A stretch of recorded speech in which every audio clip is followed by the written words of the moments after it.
Hello అండి, నా పేరు మహతి. నేను ఇప్పుడు చెప్పే కథ గీత గారు రాసిన నాన్నకు ప్రేమతో. వీధిలో మా తొట్టి గ్యాంగుతో దొంగ పోలీస్ ఆట ఆడుకుంటున్న నా చూపులన్నీ వీధిలోకి వస్తున్న వాహనాల వైపే ఉన్నాయి. నా ఎదురు చూపులు ఫలించి వీధి మలుపు తిరిగి బజాజ్ స్కూటర్ మీద టీవీగా వస్తున్న మా నాన్న కనిపించారు. అంతే, మీరు ఆడుకుంటూ ఉండండి రోయ్, నేను 10 నిమిషాల్లో వస్తాను అంటూ అందరికీ వినిపించేలా ఓ పెద్ద కేక వేసి ఒక్క ఉదుటున మా ఇంటికేసి పరుగులు తీశాను. స్కూటర్ అలా ఆగిందో లేదో ఇలా డిక్కీ తెరిచి వెతికేసి నాకు కావలసింది దొరకబుచ్చుకుని ఇంట్లోకి దౌడు తీశాను. స్కూటర్ ఆగిన శబ్దానికి బయటికి వచ్చిన మా అమ్మ పాలకో డబ్బాతో ఇంట్లోకి పరిగెడుతున్న నన్ను చూసి, చిన్ని, నీకు కావలసిన ఒకటి ఇంట్లోకి తీసుకెళ్తే సరిపోయిందా? ఈ డిక్కీలోని మిగతా సరుకులు ఇంట్లోకి తీసుకురావడానికి ఓ చెయ్యి వేయొద్దు, రా ఇలాగా అంటూ ఓ అరుపు అరిచింది. నాన్నకేసి తిరిగి, అయితే మీరు బజారు వెళ్ళేటప్పుడు మీ చెవిలో గుసగుసలాడుతూ అది చెప్పినది ఇదన్నమాట. ఇలా అడిగినట్టు కొనిస్తూ పోతే ఎంత సంపాదనైనా ఏం సరిపోతుంది చెప్పండి అంటూ నాన్న మీద విసుక్కుంటూ నెమ్మదిగా సరుకులు ఇంట్లోకి చేరవేయడం మొదలుపెట్టింది. అందరిలా పిల్లల్ని షికాలు తిప్పి హోటళ్లలో తినిపించే స్తోమత ఎలాగో లేదు నాకు. నా అదృష్టం కొద్దీ నువ్వు పిల్లలు కూడా నా చాలని గుమస్తా జీతంతో తీర్చగలిగే కోరికలే తప్ప అంతకు మించినవేవీ కోరరు. అడపదడప అవి కూడా తీర్చకపోతే ఎలా చెప్పు? మిగతా సామాన్లు ఇంట్లోకి తీసుకొస్తూ తేల్చేశారు నాన్న. బానే ఉందండి మీరు చెప్పేది, అయినా ఇప్పుడు మాకొచ్చిన లోటేంటని? ముద్దుల కూతుర్ని ఒక్క మాట అననియారు కదా అంటూ వంటింట్లోకి నడిచింది అమ్మ. నా మటుకు నేను అటో చెవి వేసి అన్నీ ఆలకిస్తూనే ఓ 3-4 పాలకోవాలు లాగించేసి డబ్బా వంటింటి గట్టు మీద పడేసి మళ్ళీ ఆటలకు తుర్రుమన్నాను. ఆ రోజు స్కూల్లో లెక్కల మార్కులు ఇచ్చారు. నా లెక్కల ట్యూషన్ మాస్టారు మా నాన్నే.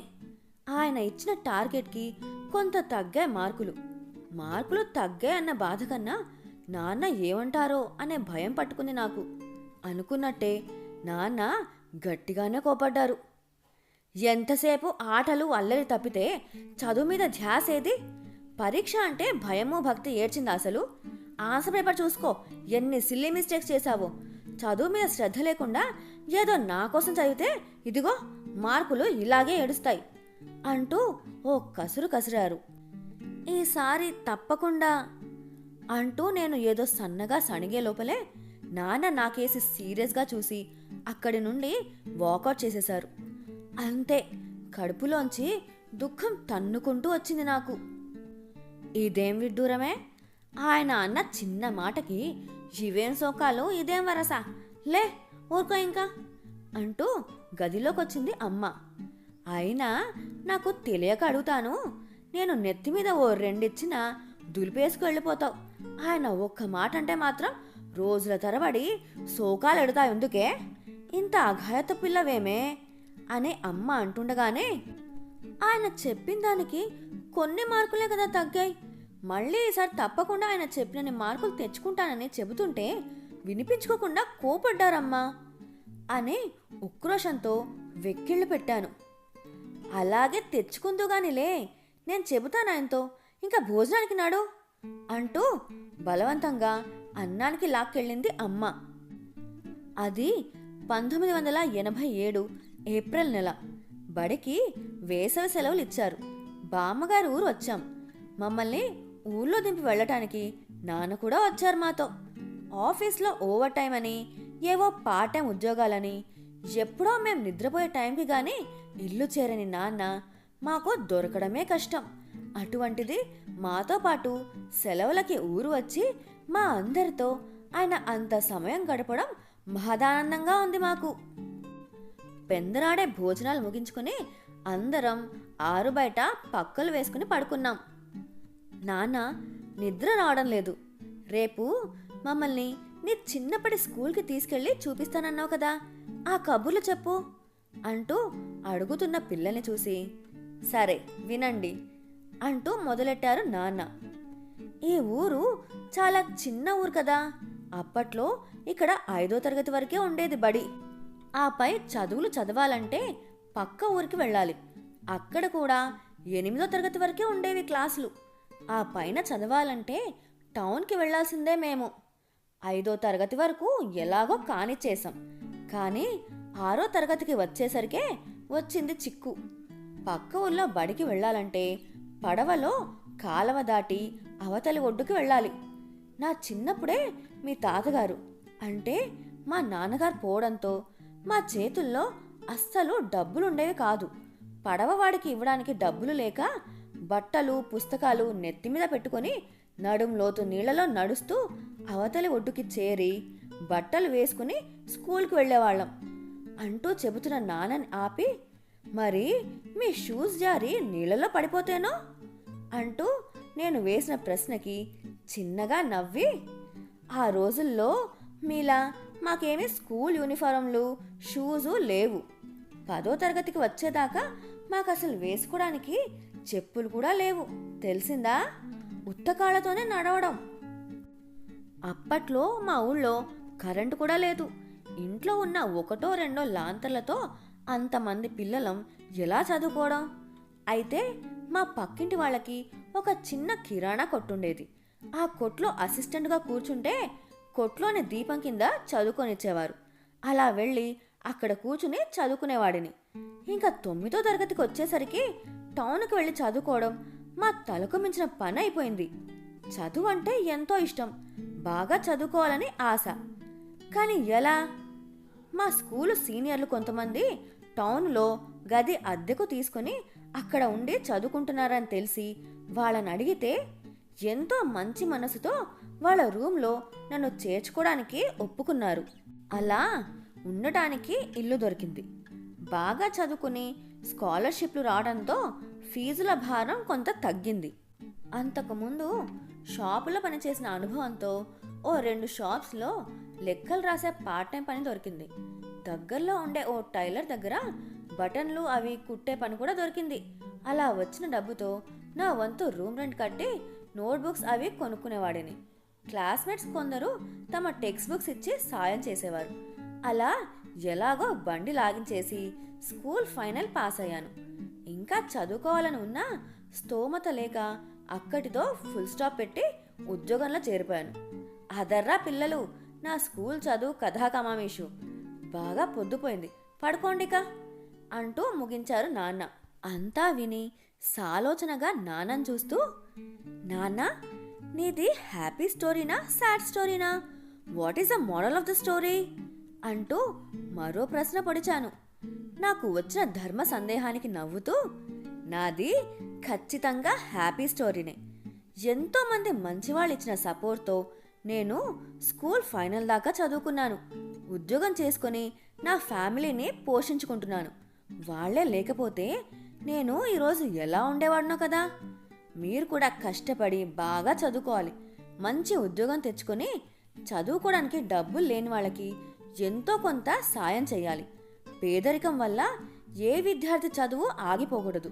అన్ని దానాల్లోకి విద్యాదానం గొప్ప దానం అంటూ మా అందరికీ గుడ్ నైట్ చెప్పి వెళ్ళి పడుకున్నారు నాన్న. ఓహో, అందుకనేనేమో చదువుకనో ఉద్యోగానికనో వేరే ఊరు నుంచి వచ్చి మా ఇంట్లో ఎప్పుడూ ఎవరో ఒకరు ఉంటూనే ఉంటారు. నేను కూడా పెద్దయ్యాక నాన్నలా అందరికీ సాయం చెయ్యాలి అని ఆలోచిస్తూ మెల్లిగా నిద్రలోకి జారుకున్నాను. వేసవి సెలవులు ఇంకో వారంలో అయిపోతాయనగా తిరిగి మా ఊరు వచ్చేసాం. ఆ రోజు ఆదివారం. ఉదయం టిఫిన్లు అయ్యాక పోయిన ఏడాదివి మా నోట్బుక్స్ ముందేసుకుని కూర్చున్నారు నాన్న. మా పాత పుస్తకాల్లో నుంచి ఏమీ రాయని ఖాళీ కాగితాలను నీట్గా చింపి వాటితో కొత్త పుస్తకాలు కుడుతున్నారు. వచ్చే ఏటికి అవే మాకు రఫ్ నోట్బుక్స్. దబ్బనంలోకి దారం ఎక్కిస్తూ, అమ్మడు, నేను వేణుగోపాలరావు గారితో మాట్లాడాను. వెళ్ళి వాళ్ళ అమ్మాయి మాధవి దగ్గర నుండి నెక్స్ట్ ఇయర్ బుక్స్ తెచ్చుకో. ఇదే చేత్తో వాటికి అట్టలు వేసేస్తాను అంటుంటే, ఈ ఏడు కూడా మళ్ళీ పాత బుక్సేనా? కొత్తవి కొను నాన్నా అని మారం చేశాను. అదిగో ఆ పేచీలే వద్దనేది.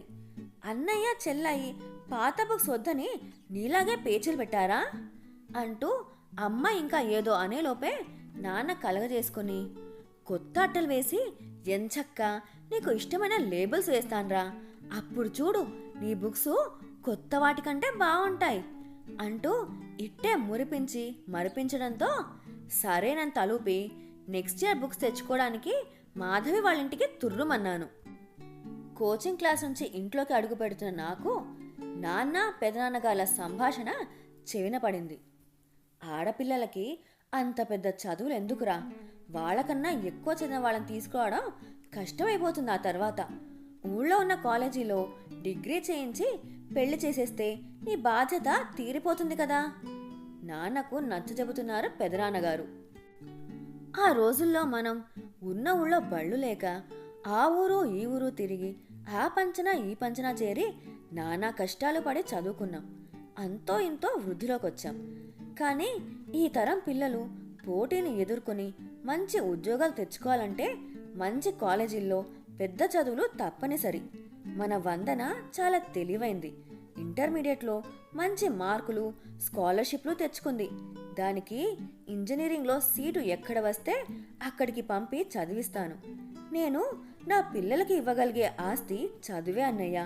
వాళ్ళు ఎంత చదువుకుంటే అంతా చదివిస్తాను అంటున్నారు నెమ్మదిగా నాన్న. సర్లేరా, నీ ఇష్ట ప్రకారమే కానీ చదువు అంటే నీకున్న ఇష్టమే నీ పిల్లలకు వచ్చింది. అందరికీ చక్కగా చదువు అబ్బి వృద్ధిలోకి వస్తున్నారు.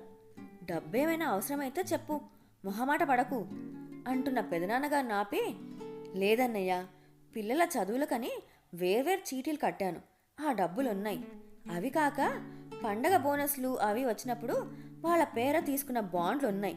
ఇంకొంత రొక్కం చేబదులు తీసుకుంటే సర్దుబాటు అయిపోతుంది అంటున్నారు నాన్న. మాకు స్కూల్ యూనిఫామ్లు, ఫీజులు, పుస్తకాలు, కోచింగులు, శుభ్రమైన తిండి, బట్ట ఇలా సమస్తం ఏ లోటు లేకుండా యథావిధిగా జరిగిపోతున్నా కేవలం ఓ 2 జతల బట్టలతో నాన్న, మెళ్ళో పుస్తల తాడు తప్ప మరే ఇతర వస్తువులు లేకుండా అమ్మ ఎందుకు అలా ఉండిపోయారో, తమకంటూ ఏమీ మిగుల్చుకోకుండా కేవలం మా బాగు కోసమే ఎలా బతికారో అప్పుడప్పుడే బాధ్యత తెలిసి వస్తున్న నాకు అర్థమై కళ్ళు చెమర్చాయి. ఏమిస్తే వాళ్ళ రుణం తీరేను, బాగా చదివి వాళ్ళ కలలు నిజం చెయ్యాలి అనుకుంటూ ఇంట్లోకి నడిచాను. ఇంజనీరింగ్లో ఉండగా ఓసారి సంక్రాంతి సెలవుల్లో ఇంటికొచ్చాను. వాకిట్లో ముగ్గు వేసి ఇంట్లోకి వస్తున్న నాకు తాతగారు నాన్నతో అంటున్న మాటలు చెవిన పడ్డాయి. వారి మాటల్లో నా ప్రస్తావన రావడం గమనించి చెవులు రిక్కించాను. బాగా ఎరిగిన సంబంధం కదా, మరోసారి ఆలోచించుకోండి అల్లుడు గారు. అబ్బాయిది పర్మనెంట్ ఉద్యోగం, పెద్ద పదవి, సంపాదన, మంచి స్థితిమంతులు. కాకపోతే అబ్బాయి వంట చేసుకోలేక ఇబ్బంది పడుతున్నాడని వెంటనే పెళ్లి చేయాలని అడుగుతున్నారు వాళ్ళు అంటున్న తాతగారి మాటలు విని గుండెల్లో రాయపడింది నాకు. అప్పుడు నాన్న, అక్కడే కదా మావయ్య గారు వచ్చిన చిక్కంతా. వందన చదువు ఇంకా పూర్తవ్వలేదు. దాని చదువు మధ్యలో ఆపడం నాకు ఇష్టం లేదు. చదువు పూర్తి చేసుకుని ఉద్యోగంలో చేరి దాని కాళ్ళ మీద అది నిలబడ్డాకే పెళ్లి చేద్దామని నా ఉద్దేశం. అయిన వాళ్లే కదా, అర్థం చేసుకుని ఓ 2-3 ఏళ్ళు ఆగుతామంటే అప్పుడు మనం మాట్లాడుకోవచ్చు అన్నారు నిక్కచ్చిగా. నేను ఆ విషయం కదిపి చూశాను అల్లుడు గారు. వందనను మొన్న ఏదో పెళ్లిలో చూసి ఇష్టపడ్డారట. అమ్మాయి డిగ్రీ పూర్తి చేయకపోయినా పర్వాలేదు, మాకు ఉద్యోగం చేసే కోడలు అక్కర్లేదు, ఇంటి పట్టున ఉండి ఇంటి పనులు అవి చూసుకుంటే చాలు, 2-3 నెలలకు మించి ఆగడం కుదరదు అన్నారు వివరించారు తాతగారు. మీకు తెలియంది కాదు మావయ్య గారు, నేను వందనని కొడుకులానే పెంచాను. అది చదువుల్లో ఫస్ట్, మంచి తెలివితేటలు గల పిల్ల. దానికి ఎంతో మంచి భవిష్యత్తు ఉంది. దాన్ని వంటింటికి పరిమితం చేసే కుటుంబంలో ఇవ్వలేము. మీరు అన్యథా భావించవద్దు. ఏదో ఒక రకంగా సర్ది చెప్పి ఈ సంబంధం తప్పించేయండి అని మెత్తగానే తేల్చేశారు నాన్న. అండగా నువ్వుండగా నాకు భయమెందుకు నాన్న దండగా అంటూ ఎప్పుడు నాన్నతో నేను కొట్టే సరదా డైలాగుని మననం చేసుకుని గట్టిగా ఊపిరి పీల్చుకున్నాను. ఇంజనీరింగ్ మంచి మార్కులతో పాస్ అయిన నాకు ఆ వెంటనే మంచి కంపెనీలో ఉద్యోగం వచ్చింది. నెలకు 5 అంకెల జీతంతో నాకొచ్చిన ఆఫర్ లెటర్ చూసి మురిసిపోయారు నాన్న. హైదరాబాద్ మకాం మార్చవలసి వస్తోంది. కొత్త ఊరు, ఆడపిల్ల ఒక్కతే ఎలా ఉంటుందో ఏమో అని దిగాలు పడింది అమ్మ.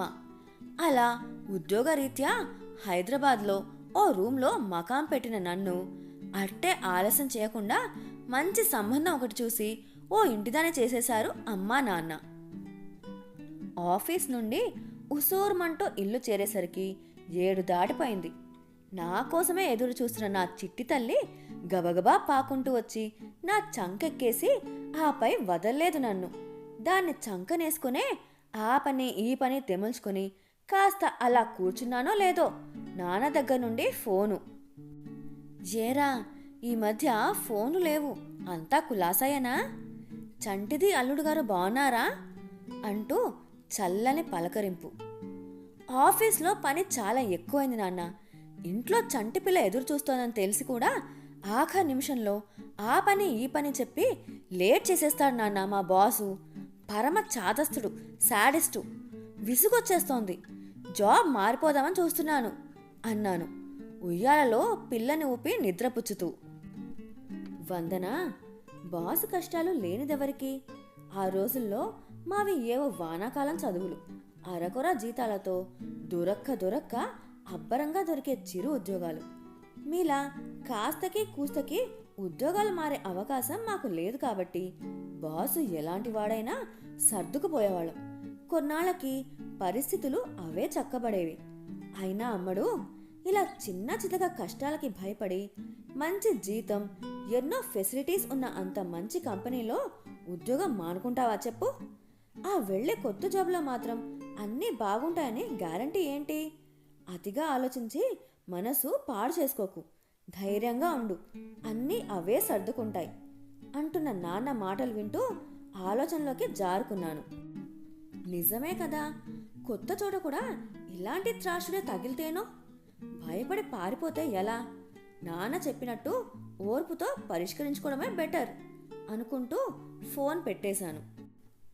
అన్నయ్యకి హైదరాబాద్ బదిలీ అవడంతో ఈ మధ్యే అమ్మ వాళ్ళు హైదరాబాద్కి మకాం మార్చారు.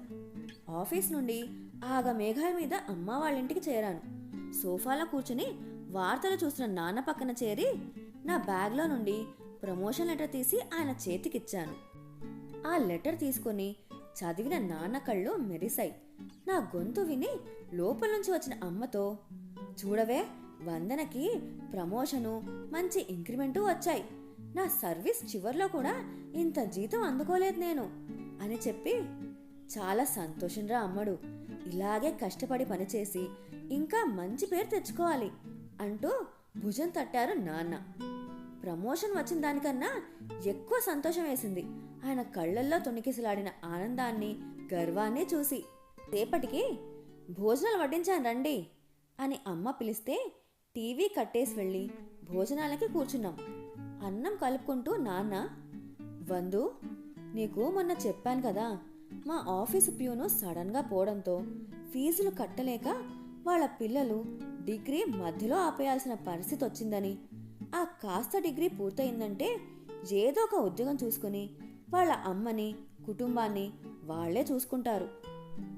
నువ్వొకరిని, అన్నయ్య ఒకరిని ఆదుకుని ఎలాగోలా డిగ్రీ గట్టెక్కించేయాలరా అల్లుడు గారితో ఒక్క మాట చెప్పి అంటున్న నాన్నని మధ్యలోనే ఆపి, నువ్వు అంతలా చెప్పాలా నాన్న? నేను ఆయనతో ఆ రోజే మాట్లాడాను, డబ్బులు కూడా డ్రా చేసి తెచ్చాను, వాళ్ళకి రేపే పంపండి అంటున్న నన్ను చూసి తృప్తిగా తలాడించారు నాన్న.